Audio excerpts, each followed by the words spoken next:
أعوذ بالله من الشيطان الرجيم. بسم الله الرحمن الرحيم.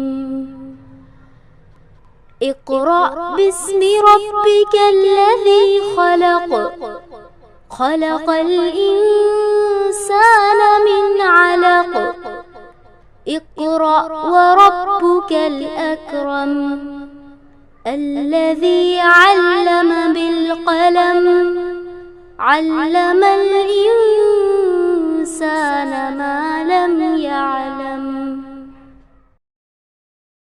اعوذ باللہ من الشیطان الرجیم. بسم اللہ الرحمن الرحیم. نحمده ونستعینه ونستغفره ونعوذ باللہ من شرور انفسنا ومن سیئات اعمالنا ومن يهدي الله فلا مضل له ومن يضلل فلا هادي له. نشهد ان لا الہ الا اللہ ونشهد ان محمدا عبده ورسولہ. السلام علیکم ورحمۃ اللہ وبرکاتہ. آپ لوگ کیسے ہیں؟ اللہ سے دعا ہے کہ اللہ تعالیٰ میری تمام بہنوں کو اپنی حفاظت میں رکھے اور وہ دن جلد از جلد لے آئے جب ہم ایک ساتھ بیٹھ کر کلاس میں اس قرآن سے استفادہ کریں. اس کے لیے خوب دعا کیا کریں. امید ہے کہ آپ لوگ اپنا سبق پابندی سے یاد کرتے ہوں گے اور ٹیچر کو سناتے ہوں گے. دعا پڑھتے ہیں. بسم اللہ الرحمن الرحیم. رب اشرح لی صدری ویسر لی امری واحلل عقدۃ من لسانی یفقهوا قولی. اللهم انفعنا بما علمتنا وعلمنا ما ينفعنا وزدنا علما. اللهم إني أعوذ بك من علم لا ينفع ومن قلب لا يخشع ومن نفس لا تشبع ومن دعوة لا يستجاب لها. آمین یا رب العالمین. آج کا سبق ہے آیت نمبر سورہ مائدہ آیت نمبر 87. انشاءاللہ آج ہم 2 رکوع انشاءاللہ کمپلیٹ کریں گے. بسم اللہ الرحمن الرحیم. یا ایھا الذین آمنو. یا ایھا الذین، اے لوگو، آمنو جو ایمان لائے ہو، لا تحرمو، تم حرام نہ کرو، طیبات، پاکیزہ چیزیں. طیب کہتے ہیں پاک کو، طیباتی پاکیزہ چیزیں. ما جو احل اللہ، جو حلال کی ہے اللہ نے، لکم تمہارے لیے، وا اور لا نہیں، تعتدو اور تم حد سے نہ بڑھو، زیادتی نہ کرو. ان اللہ، بے شک اللہ، لا یحب، نہیں پسند کرتا، المعتدین، لا یحب المعتدین، حد سے بڑھنے والوں کو پسند نہیں کرتا. اے لوگوں جو ایمان لائے ہو، اللہ نے جو چیزیں تمہارے لیے پاک چیزیں جو حلال کی ہیں ان کو تم حرام نہ کرو اور حد سے نہ بڑھو. اس آیت میں اللہ تعالیٰ نے 2 باتیں ارشاد فرمائی ہیں. ایک یہ کہ جو اللہ تعالیٰ نے جو چیزیں تمہارے لیے حلال کی ہیں اس کو حرام نہ کرو. یعنی حلال اور حرام کے معاملے میں تم خود اس کے خود مختار نہ بن جاؤ. جو چیز اللہ نے تمہارے لیے حلال کی ہے وہی حلال ہے اور جو چیز اللہ نے تمہارے لیے حرام کی ہے وہی حرام ہے. حلال، حلت اور حرمت کے خود مختار تم خود نہ بنو. اگر انسان ایسا کرتا ہے کہ اللہ کے حلال کردہ چیزوں کو اپنے اوپر پابندی سے لاگو کر لیتا ہے کہ اس کو ہم نہیں یوز کریں گے، تو اس کا مطلب یہ ہے کہ وہ اللہ کے قانون کے بجائے اپنے نفس کے بنائے ہوئے قانون کی پیروی کرتا ہے. اور دوسری چیز اس میں بتائی گئی ہے کہ اللہ تعالیٰ نے جو حلال چیزیں تمہارے لیے، پاک چیزیں جو تمہارے لیے جائز قرار دی ہیں، حلال کی ہیں، اس کو استعمال کرنے میں حد سے نہ بڑھو. یہاں پر یہ 2 نقطہ ہے، انشاءاللہ ہم اس کو سمجھتے ہیں. دیکھیں کہ حلال چیزیں حرام، یہ اس وقت جو صوفی قسم کے لوگ جو ہوتے تھے وہ عملاً وہ نکاح سے پرہیز کرتے تھے. وہ جو یہ سمجھتے تھے کہ نکاح کی جو ذمہ داریاں انسان پر پڑتی ہیں وہ اللہ کی عبادت میں آڑے آتی ہیں. اور اس قسم کے لوگ عیسائیوں میں بھی موجود تھے. اور دیکھیں کہ یعنی مذہب جو بلند پائے کے لوگ ہوتے تھے وہ یہ سمجھتے تھے کہ دنیا داری اگر برتیں گے تو پھر دین میں اعلیٰ مقام ہم نہیں حاصل کر سکتے. اسی طرح سے عیسائی میں راہب پائے جاتے تھے، ہندو میں جوگی، وہ لوگ اس تمام چیزوں سے پرہیز کرتے تھے. اس طرح سے بدھ مذہب میں بھکش ہوتے تھے اور اس طرح سے یہی وہ تصور تھا، یعنی کہ کوئی اگر دیندار بننا چاہے تو اس کے لیے یہ ہے کہ وہ اپنے اوپر اللہ کے تمام حلال کردہ چیزوں کو اپنے اوپر حرام کر لیتا تھا۔ اب یہی نظریہ، یہی تصور صحابہ کرام میں بھی نظر آنے لگا، یہاں تک کہ ایک مرتبہ حضرت عائشہ رضی اللہ تعالیٰ عنہ کے پاس کچھ صحابہ آئے اور انہوں نے آپ صلی اللہ علیہ وسلم کی عبادت کے بارے میں معاملے میں معلوم کرنا چاہا کہ آپ صلی اللہ علیہ وسلم کے معمولات کیا ہیں عبادت کے۔ حضرت عائشہ رضی اللہ تعالیٰ عنہ نے انہیں بتایا تو انہیں بہت کم لگا۔ انہوں نے کہا کہ وہ تو اللہ کے رسول ہیں، وہ بخشائے ہیں، ہم تو گنہگار اور خطا کار لوگ ہیں۔ انہوں نے کہا، ان میں سے ایک نے کہا کہ میں اللہ کا برگزیدہ بننے کے لیے میں اب پوری رات عبادت کروں گا اور کبھی سوؤں گا نہیں، بستر پر نہیں جاؤں گا۔ ایک نے کہا کہ اب میں پوری سال روزہ رکھوں گا اور میں کبھی دن میں کھانا نہیں کھاؤں گا، اور ایک نے کہا کہ میں شادی بیاہ ہی نہیں کروں گا اور میں صرف اللہ کے نام پر اپنے آپ کو وقف کر دوں گا۔ اللہ کے رسول صلی اللہ علیہ وسلم کو جب پتہ چلا تو آپ صلی اللہ علیہ وسلم نے ان سے فرمایا، آپ نے خطبہ دیا اور فرمایا کہ مجھے ایسی باتوں کا حکم نہیں دیا گیا ہے، تمہارے نفس کے بھی تم پر حقوق ہیں، روزہ بھی رکھو اور کھاؤ پیو بھی، راتوں کو قیام بھی کرو اور سو بھی۔ آپ نے فرمایا کہ مجھے دیکھو، میں سوتا بھی ہوں اور قیام بھی کرتا ہوں، یعنی نماز بھی پڑھتا ہوں اور سوتا بھی ہوں، روزے بھی رکھتا ہوں اور نہیں بھی رکھتا ہوں۔ اور آپ نے فرمایا کہ میں شادی بیاہ بھی کرتا ہوں اور بال بچے بھی رکھتا ہوں۔ اور آپ نے فرمایا کہ اور میں تم میں سب سے زیادہ اللہ سے ڈرنے والا ہوں، بس جو میرے طریقے کی پیروی نہ کرے وہ مجھ میں سے نہیں۔ تو یہ اس طرح سے ان لوگوں نے اپنے آپ کو یہ سمجھتے تھے کہ دیندار بننے کے لیے ضروری ہے کہ دنیا سے کٹ کر گوشہ نشینی اختیار کر لیں۔ تنہائی پسند ہو جاتے تھے وہ لوگ، ایک کٹیا بنا کر اس میں رہتے تھے، برس میں رہتے تھے، دنیا سے ان کا کوئی تعلق نہیں تھا۔ اس طرح سے آپ دیکھیں، راہبوں میں دیکھیں، عیسائیوں میں دیکھیں، ان کے فادر لوگ سلے ہوئے کپڑے نہیں پہنتے، شادی بیاہ نہیں کرتے، اور یہ ایک تصور تھا دیندار بننے کا۔ تو اللہ تعالیٰ یہاں پر فرما رہا ہے کہ اے لوگوں جو ایمان لائے ہو، تم حرام نہ کرو پاکیزہ چیزوں کو جو اللہ نے تمہارے لیے حلال کی ہیں۔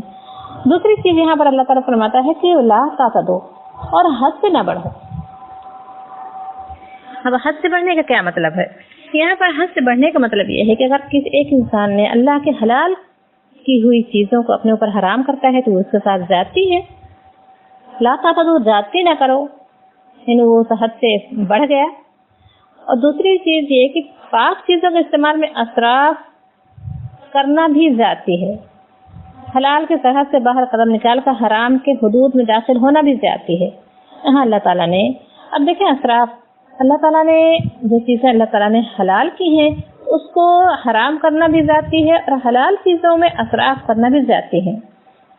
آج ہمارے یہاں دیکھیں کہ یہی وہ چیز ہے، یہی اسراف، یہی فضول خرچی ہے نا، یہی وہ چیز ہے جس سے تمام انسان پریشان ہیں، تمام لوگ پریشان ہیں۔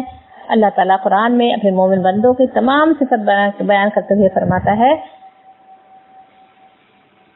ایک صفت یہ بھی اللہ تعالیٰ فرماتا ہے کہ والذین اذا انفقوا لم یسرفوا ولم یقتروا وکان بین ذلک قواما، وہ جب خرچ کرتے ہیں تو نہ فضول خرچی کرتے ہیں نہ بخل کرتے ہیں، بلکہ ان کا خرچ دونوں انتہاؤں کے درمیان اعتدال پر قائم رہتا ہے۔ میری بہنوں، زندگی کے تمام معاملات کی طرح خرچ کے میدان میں بھی اعتدال اللہ کو پسند ہے۔ نہ ہاتھ و گردن سے باندھ لو کہ اللہ کی نعمت کی ناشکری ہو اور لوگ ترس کھائیں، اور نہ بالکل ان کو کھلا چھوڑنا ہے۔ اللہ تعالیٰ فرمایا کلوا واشربوا ولا تسرفوا، کھاؤ اور پیو، ولا تسرفوا، مگر اسراف نہ کرو، انہ لا یحب المسرفین، بے شک اللہ اسراف کرنے والوں کو پسند نہیں کرتا۔ اور پھر اس طرح سے آپ دیکھیں کہ اللہ تعالیٰ سورہ بنی اسرائیل میں فرماتا ہے کہ ان المبذرین کانوا اخوان الشیاطین، فضول خرچی کرنے والے شیطان کے بھائی ہیں، اور شیطان اپنے رب کا ناشکرا ہے۔ وکان شیطان لربہ کفورا، اور شیطان اپنے رب کا ناشکرا ہے۔ اسی طرح سے دیکھیں کہ قیامت کے روز جو سوال ہوگا مال کے سلسلے میں، کہ مال دو سوال ہوں گے، ایک یہ کہ مال کہاں سے کمایا ہے، یعنی جائز راستے سے یا ناجائز، حلال کمایا یا حرام، اور دوسرا سوال ہوگا کہ خرچ کہاں کیا، جائز جگہ خرچ کیا، اسراف نہیں کیا۔ دیکھیں قرآن میں دو الفاظ آئے ہیں، ایک ہے اسراف، دوسرا تبذیر۔ اسراف اس کو کہتے ہیں جو انسان ضرورت سے زیادہ جہاں خرچ کرے اسے اسراف کرتے ہیں۔ اللہ تعالیٰ فرماتا ہے کہ اللہ اسراف کرنے والوں کو پسند نہیں کرتا۔ اور دوسرا اللہ تعالیٰ فرماتا ہے ان المبذرین، تبذیر کا لفظ جو آیا ہے اللہ تعالیٰ فرماتا ہے وہ شیطان کے بھائی ہیں۔ تبذیر اس کو کہتے ہیں کہ جہاں خرچ کرنے یعنی فضول خرچی، یعنی اسراف یہ ہے کہ جہاں 1 روپے 10 روپے خرچ کرنا ہو وہاں 20 روپے خرچ کیا، اور تبذیر یہ ہے کہ جہاں وہ خرچ کرنے کی ضرورت ہی نہ ہو۔ تو ہم اس معاملے میں تھوڑا بہت تو سنجیدہ ہوتے ہیں کہ ہمارے مال میں حرام کی آمیزش نہ ہو اور ہم حلال جائز راستے سے کمائیں، ہمارا مال جائز راستے سے آئے، لیکن خرچ کرنے کے معاملے میں ہم مطمئن ہوتے ہیں کہ ہم جہاں چاہیں اسے خرچ کر دیں۔ اور ہمارے یہی وجہ ہے کہ آج ہمارے معاشرے کی جو سب سے بڑی پریشانی ہے وہ یہی خرچ کرنے میں بے اعتدالی، فضول خرچی اور اسراف ہے، اور جس کا نقصان صرف کچھ ہی لوگوں تک محدود نہیں رہا ہے بلکہ اس غلط اقدام اور بے اعتدالی نے پورے سماج کو اپنی لپیٹ میں لے لیا ہے۔ اس غلطی کو میری بہنوں صرف ایک غلطی نہیں کہیں گے بلکہ بیشتر گناہ اسی ایک غلطی کا اور بے اعتدالی کا نتیجہ ہے۔ اللہ تعالیٰ فرماتا ہے کہ حد سے نہ بڑھو، زیادتی نہ کرو۔ تو ہم نے یہ حد سے بڑھنے اور بے اعتدالی نتیجہ یہ ہے کہ ہم نے اپنے معیار زندگی کو اتنا بڑھا لیا ہے، اس قدر بڑھا لیا ہے کہ آپ دیکھیں کہ چاہے ہمارے معاشرے کا جو بیشتر گناہ اسی بے اعتدالی کا نتیجہ ہے، چاہے وہ نسل کشی جیسا گناہ ہو، چاہے رحم مادر میں بچیوں کا قتل ہو، چاہے عورت مرد کی مخلوط سوسائٹی ہو، چاہے یعنی سب کی تمام اسی ایک بے اعتدالی کا نتیجہ ہو، ڈاکٹر ہو یا ٹیچر ہو، ہاسپٹل ہو یا مدرسہ ہو، جسے انسانیت کا مرکز کہا جاتا تھا اور خدمت خلق کا سنہرا موقع کہا جاتا تھا، سب ایک کاروباری مقصد بن گیا ہے۔ اور اس کی وجہ یہ ہے کہ انسان اپنے خرچ اور اس کا اعتدال اس قدر حد سے بڑھ گیا ہے کہ اس میں کوئی توازن رہ ہی نہیں گیا ہے۔ اور آج ہمارے معاشرے کا ہم دیکھتے ہیں کہ عمر رضی اللہ تعالیٰ عنہ کا جو دور تھا جسے سنہرا دور کہا جاتا ہے، وہ 10 سالہ روشن دور، کہ اس کی وجہ یہ تھی کہ عمر رضی اللہ تعالیٰ عنہ نے جہاں وہ گشت کیا کرتے تھے، کوئی بیوہ، کوئی یتیم، کوئی بھوکا نہ ہو، کوئی پیاسا نہ ہو، کوئی یہ ان تمام چیزوں کا خرچ خیال کرتے تھے، وہاں پر عمر رضی اللہ تعالیٰ عنہ ان عمرہ کا بھی پتہ کیا کرتے تھے کہ ان کی زندگی کہیں اعتدال سے حد سے بڑھ نہ جائے، کہیں وہ ان مال کو لے کر اس لوگوں کے بیچ میں گردش نہ کرے، ان کے معیار زندگی اتنے بلند ہو جائیں کہ وہ انہیں تک محدود رہ جائے، وہ اس کے لیے بھی گشت کیا کرتے تھے، اس کا بھی پتہ لگایا کرتے تھے۔ ایک مرتبہ عمر رضی اللہ تعالیٰ عنہ ایک مرتبہ اپنے بیٹے عبداللہ کے گھر تشریف لے گئے۔ اس وقت عبداللہ کے پاس گوشت رکھا ہوا تھا۔ حضرت عمر رضی اللہ نے پوچھا کہ گوشت کیسا ہے؟ تو ان کے بیٹے نے جواب دیا، حضرت عبداللہ نے جواب دیا کہ میرا گوشت کھانے کا دل چاہ رہا تھا۔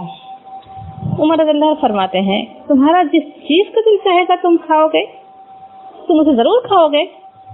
اور انہوں نے یعنی گوشت بڑی چیز نہیں تھی، انہوں نے کیا کہا، حضرت عمر رضی اللہ تعالیٰ عنہ نے فرمایا کہ آدمی کے فضول خرچ ہونے کے لیے کافی ہے کہ اس کا جس چیز کا دل چاہے وہ اسے ضرور کھائے، یعنی اپنے نفس کو کھلا ہوا مت چھوڑو کہ جو چیز اندر سے نفس مطالبہ کر رہا ہے اس جائز اور حلال چیزوں میں سے بھی تم اپنے اوپر کنٹرول کرو۔ اب دیکھیں کہ اس طرح سے ایک مرتبہ عمر رضی اللہ تعالیٰ عنہ کو پتہ چلا کہ حضرت سعید بن جبیر، وہ کہتے ہیں کہ ایک مرتبہ عمر رضی اللہ کو خبر پہنچی کہ حضرت یزید بن ابی سفیان مختلف قسم کے کھانے کھاتے ہیں، ان کے دسترخوان پہ مختلف کئی آئٹم ہوتے ہیں۔ عمر رضی اللہ نے اپنے غلام یرفع سے فرمایا کہ جب تمہیں پتہ چل جائے تو ان کی یزید کا کھانا تیار ہو گیا ہے، یزید بن ابی سفیان ان کا کھانا تیار ہو گیا ہے تو مجھے خبر کر دینا۔ چنانچہ جب حضرت یزید کا رات کھانا تیار ہو گیا تو غلام نے آپ کو خبر دی۔ حضرت عمر رضی اللہ ان کے یہاں تشریف لے گئے، حضرت یزید کے یہاں پہنچ کر سلام کیا اور اندر آنے کی اجازت چاہی۔ حضرت عمر رضی اللہ اندر تشریف لے گئے، حضرت یزید رات کھانا ان کا لایا گیا، وہ سرید اور گوشت لے کر آئے۔ حضرت عمر رضی اللہ عنہ نے ان کے ساتھ کھانا کھایا، پھر بھنا ہوا گوشت دسترخوان پر لایا گیا۔ حضرت یزید نے گوشت کی طرف ہاتھ بڑھایا، لیکن حضرت عمر رضی اللہ عنہ نے اپنا ہاتھ روک لیا اور فرمایا کہ اے یزید، ایک کھانے کے بعد دوسرا کھانا؟ یعنی آپ دیکھیں کہ کس قدر انہوں نے جملہ کیا کہا۔ انہوں نے جملہ کہا اس فضول خرچی کا، اس اعتدال سے حد سے تجاوز کرنے کا نتیجہ کیا انہوں نے بتایا۔ انہوں نے کہا کہ اس ذاتی قسم جس کے قبضے میں میری جان ہے، اگر تم حضور اور ان کے صحابہ کے طریقے زندگی سے ہٹ جاؤ گے تو تمہیں بھی ان کے راستے سے ہٹا دیا جائے گا۔ میری بہنوں، اتنی زبردست، یہ وہ روشن دور جسے کہتے ہیں کہ لوگ اپنے صدقات ہتھیلیوں پر لے کر گھومتے تھے، لیکن کوئی اسے لینے والا نہیں تھا، کوئی غریب رہ ہی نہیں گیا تھا۔ اس کی وجہ یہ تھی کہ سب کا معیار زندگی، انہوں نے ایک معیار بنا ہوا تھا کہ اس سے آگے نہ بڑھنے پائے۔ کسی نے اپنی ڈیوڑی اونچی کی تو عمر رضی اللہ تعالیٰ نے اسے گروا دیا۔ اور یہ آج ہمارے معاشرے کا حال، یہ تباہی یہ ہے کہ دولت مند مالدار ہوتا جا رہا ہے، غریب ہوتا جا رہا ہے۔ یہ اس لیے کہ وہ مال لوگوں کے بیچ میں گردش نہیں کر رہا ہے، لوگ اس پر سانپ بن کر بیٹھ گئے ہیں کہ ہمارا مال، یہ ہمارا مال۔ اور ان کے معیار زندگی آپ دیکھیں کہ ہمارے شادی بیاہ کا جو حال ہے کہ کہتے ہیں نا کہ اب تو کچھ لوگوں کے اندر شعور آ گیا ہے اور وہ لوگوں کے دروازے پر اپنے بیٹوں کی بارات لے کر جانا توہین سمجھتے ہیں وہاں لوگ لڑکی کے۔ لیکن اب ان کا معیار دیکھیں کہ ولیمے کا، کہ اللہ سے ولیمہ کی سنت ہے، اس کو سنت کہتے ہیں جو آج ہم جا کر دیکھ کر آتے ہیں۔ جو ہم وہ دولت کی نمائش وہاں پر ولیمہ کم ہوتا، وہ لوگوں کی خاطر کم ہوتی ہے، دولت کی نمائش زیادہ ہوتی ہے۔ وہاں پر آپ کو کوئی ویلکم کرنے والا بھی نہیں ملے گا۔ اور آج وہ جو ہے وہ بوفے سسٹم اور وہ طرح طرح کے اسٹال، وہ لگتا ہے کہ لوگ اپنی دولت کی نمائش کر رہے ہیں۔ اس کو کہتے ہیں، یعنی یہ معاشرے کا ایک درد، بہت ابھرتا ہوا درد ہے۔ اللہ تعالیٰ اس سے محفوظ رکھے کہ اللہ تعالیٰ نے یہ دو چیزیں یہاں پر بتائی ہیں، ایک یہ کہ اللہ کے حلال کردہ چیزوں کو اپنے اوپر حرام نہ کرو، اور دوسرے اس حلال چیزوں کو استعمال کرنے میں حد سے نہ بڑھو۔ ایک چھوٹی بات اگر کر کی جائے تو بہت زیادہ ہے، لیکن آپ دیکھیں کہ ہمارے معاشرے میں اللہ تعالیٰ نے کسی کو بنیادی ضرورتیں پورا کرنے کے لیے اللہ تعالیٰ نے، لیکن کتنے ہیں جو یہ نمائش کرتے ہیں اور کتنے ہیں جن کا پیٹ جو بھوکے مر رہے ہیں۔ اور آپ دیکھیں کہ اللہ تعالیٰ کے ہاں کیا حساب دیں گے۔ وہ حدیث ہے نا، بہت زبردست حدیث ہے کہ حضرت عبداللہ بن عمر عاص روایت کرتے ہیں کہ آپ صلی اللہ علیہ وسلم نے ارشاد فرمایا کہ تم لوگ قیامت کے دن حشر کے میدان میں جمع کیے جاؤ گے، تو اللہ تعالیٰ فرمائے گا اس امت کے فقراء اور مساکین کہاں ہیں؟ تو یہ سن کر فقراء اور مساکین خدا کے حضور جائیں گے۔ اللہ تعالیٰ ان سے پوچھے گا تم نے دنیا میں کیا عمل کیے، کس طرح کی زندگی گزاری؟ وہ کہیں گے ہمارے رب، تو نے ہمیں معاشی تنگی کے امتحان میں ڈالا اور ہم نے صبر کیا، دوسروں کو مال و اقتدار ملا، ہم اس سے محروم رہے، لیکن ہمارے رب ہم دین پر جمے رہے۔ تو اللہ تعالیٰ فرمائے گا ہاں تم نے ٹھیک کہا، پھر یہ لوگ دوسرے لوگوں سے پہلے جنت میں داخل ہوں گے، اور اہل اقتدار اور اہل دولت حساب دینے کے لیے خدا کی عدالت میں رہ جائیں گے۔ ان کا حساب اتنا لمبا اور سخت ہوگا کیونکہ انہوں نے مال پا کر شکر گزاری کا راستہ اختیار نہیں کیا، بلکہ انہوں نے اپنے مال کی نمائش، اپنے منصب، اپنے اس کو بڑھانے کی کوشش میں لگے رہے۔ اللہ کے رسول صلی اللہ علیہ وسلم نے فرمایا کہ وہ دن بہت ہی سخت دن ہوگا، سورج سر پر ہوگا، ایک دن دنیا کے 50,000 سال کے برابر ہوگا۔ لوگوں نے پوچھا اللہ کے رسول اس روز مومنین کا کیا حال ہوگا؟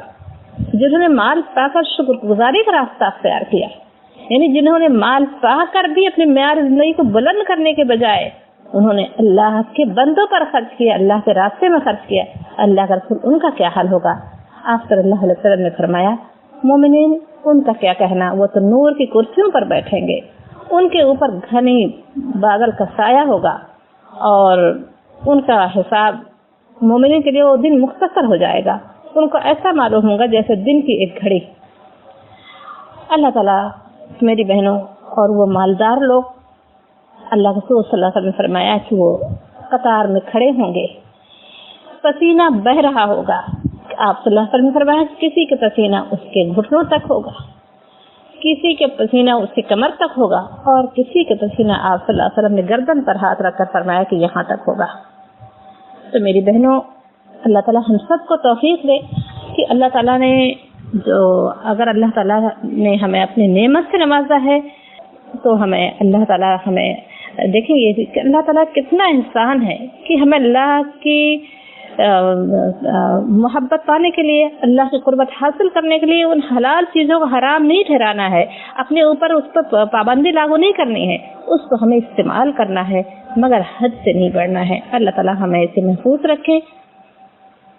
آگے اللہ تعالیٰ فرما رہے ہیں کہ وَكُلُوا مِمَّا رَزَقَكُمُ اللَّهُ، وَكُلُوا اور کھاؤ، من سے ما جو رزقا رزق دیا، تمہیں اللہ نے، رزقکم اللہ نے، حلالا حلال، طیبہ اور پاک، واتقوا اللہ اور اللہ سے ڈرو، الذی جو یجب انتم بھی اس پر مؤمنون تم ایمان لے آئے ہو، یعنی اس خدا کی نافرمانی سے بچو جس پر تم ایمان لائے ہو۔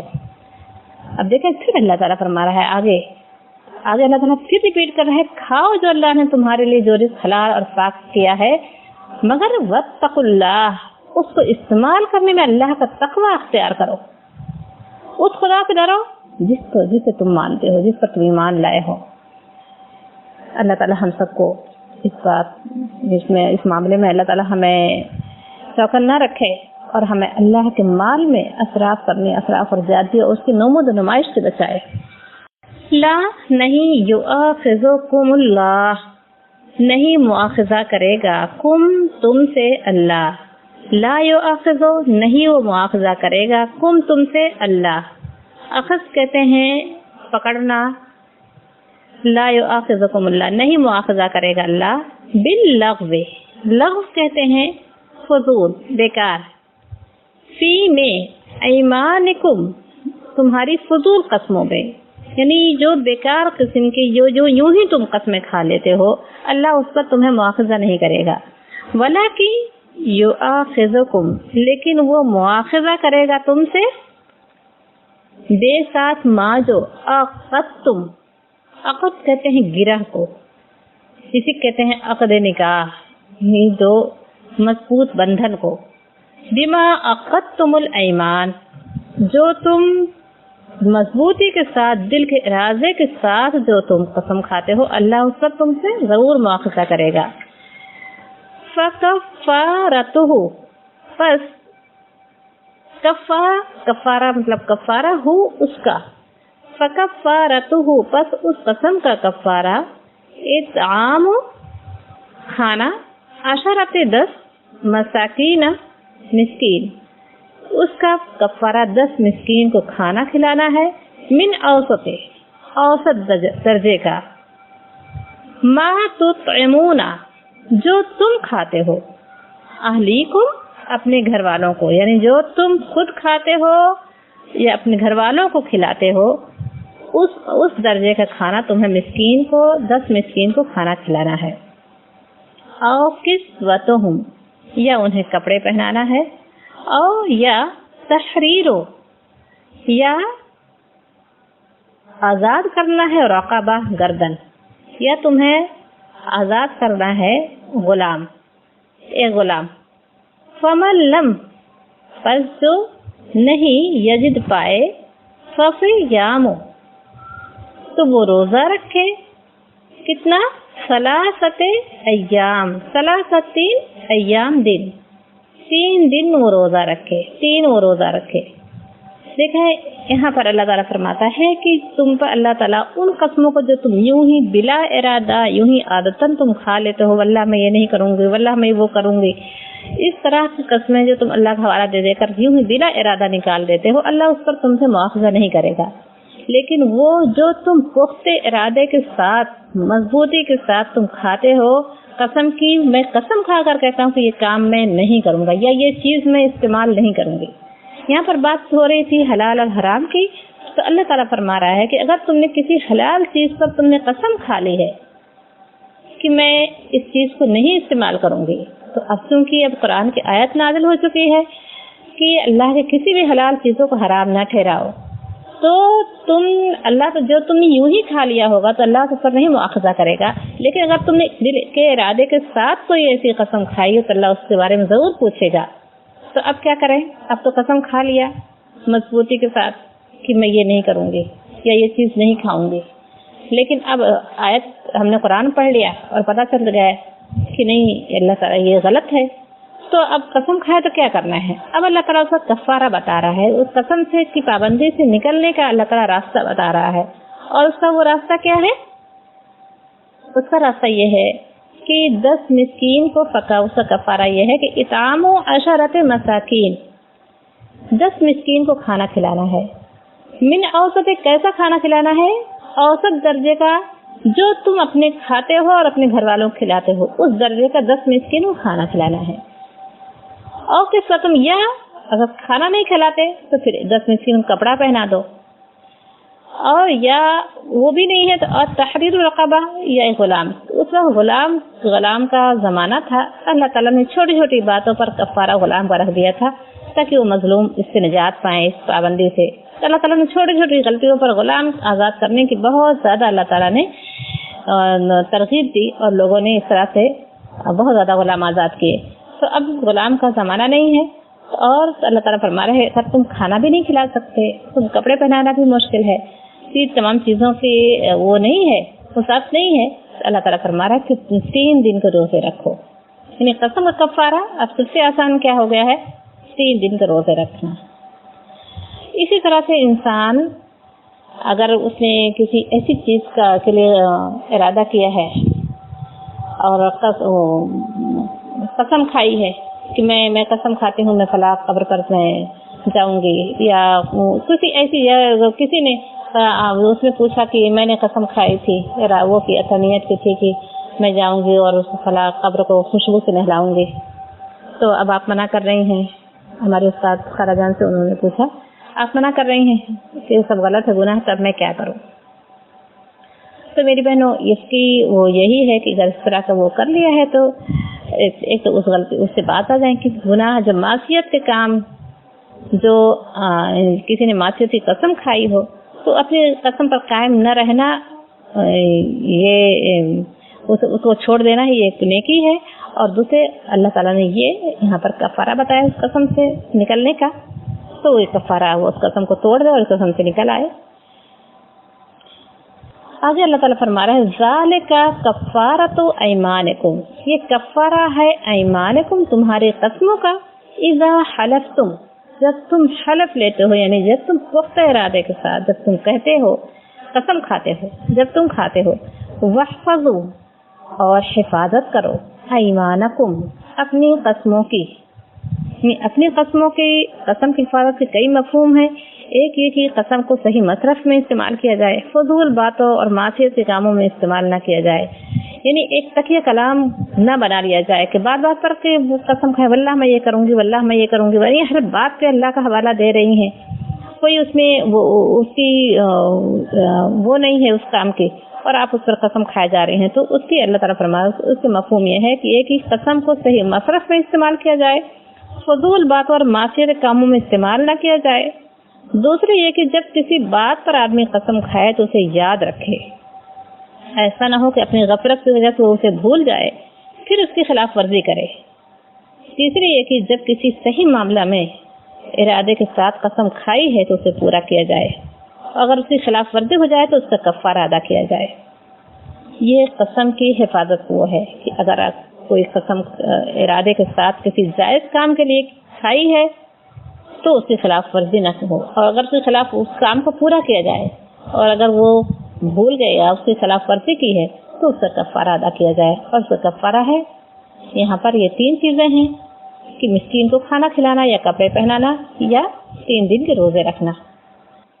کذالک یبین اللہ، اس طرح کھول کھول کر بیان کرتا ہے، یبین واضح کرتا ہے، کھول کھول کر بیان کرتا ہے اللہ، لکم تمہارے لیے، آیات ہی اپنی آیات،